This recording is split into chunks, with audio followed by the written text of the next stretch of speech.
जरा सोचो, एक बहुत बड़ा रेगिस्तान, धूप तेज है, चारों तरफ रेत ही रेत। अब लोगों और जानवरों की एक लंबी लाइन की कल्पना करो। यह है मानसा मूसा का कारवां। ये जहां तक नजर जाती है वहां तक फैला हुआ है। ऊंट सोने के भारी भारी थैले ढो रहे हैं। ये सोना उन लोगों के लिए एक तोहफा है जिनसे मानसा मूसा अपने सफर में मिलेंगे। कारवां रेत में धीरे धीरे आगे बढ़ रहा है। ये रेत के समुद्र में सोने की नदी जैसा है। राजा मानसा मूसा सबसे आगे चल रहे हैं। वो एक शक्तिशाली राजा है। वो एक नेक मुसलमान भी है।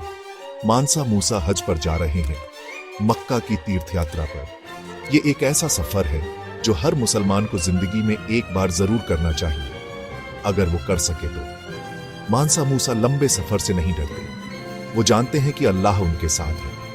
वो पवित्र शहर मक्का को देखने के लिए बहुत उत्सुक है। वो रास्ते में मिलने वाले लोगों के साथ अपनी दौलत बांटने के लिए भी उत्सुक है।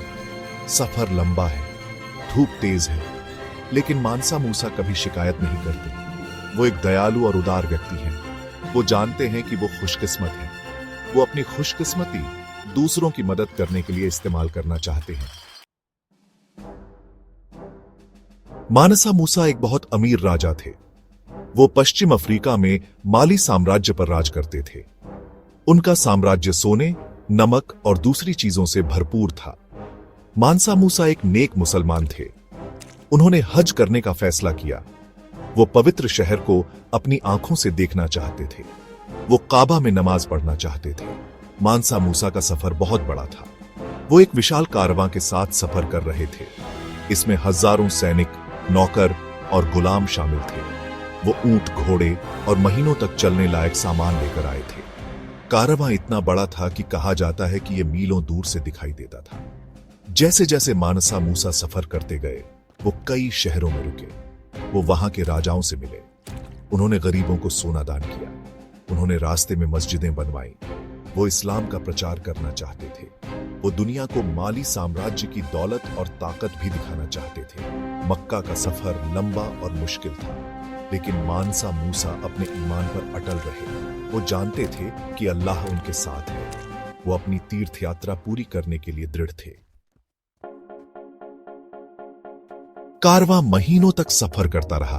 आखिरकार वो काहिरा शहर पहुंच गए। काहिरा मामलुक सल्तनत की राजधानी थी। यह विद्या और व्यापार का एक बड़ा केंद्र था। मानसा मूसा और उनके कारवां ने शहर में पहुंचकर तहलका मचा दिया। काहिरा के लोगों ने इतनी दौलत कभी नहीं देखी थी। मानसा मूसा एक उदार मेहमान थे। उन्होंने गरीबों और जरूरतमंदों को सोना दान किया। उन्होंने इतना सामान खरीदा कि शहर में महंगाई बढ़ गई। सोने की कीमत गिर गई। काहिरा की अर्थव्यवस्था को ठीक होने में सालों लग गए। एक दिन मानसा मूसा काहिरा की सड़कों पर घूम रहे थे। उन्होंने देखा कि कुछ बच्चे खाना मांग रहे हैं। उनके कपड़े फटे हुए थे। वो बहुत भूखे लग रहे थे। मानसा मूसा उनकी हालत देखकर द्रवित हो गए। उन्होंने अपने नौकरों को बच्चों को खाना और पैसे देने का हुक्म दिया। मानसा मूसा को एहसास हुआ कि अपनी दौलत ऐसे ही बांट देना लोगों की मदद करने का सबसे अच्छा तरीका नहीं है। उन्हें एक योजना की जरूरत थी। उन्हें शिक्षा और बुनियादी ढांचे में निवेश करने की जरूरत थी। मानसा मूसा काहिरा से चले गए और मक्का की अपनी यात्रा जारी रखी। उन्होंने हज किया।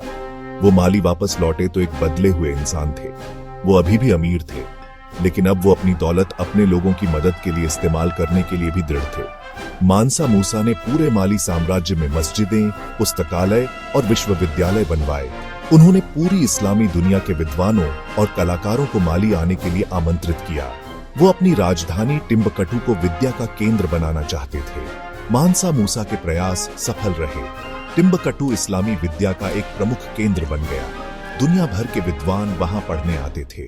वो अपना ज्ञान बांटने आते थे। मानसा मूसा को आज एक महान शासक के रूप में याद किया जाता है।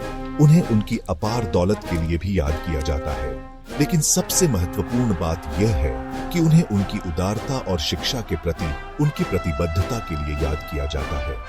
उन्होंने अपनी दौलत दूसरों की मदद के लिए इस्तेमाल की। उन्होंने एक ऐसी विरासत छोड़ी जो आज भी लोगों को प्रेरित करती है।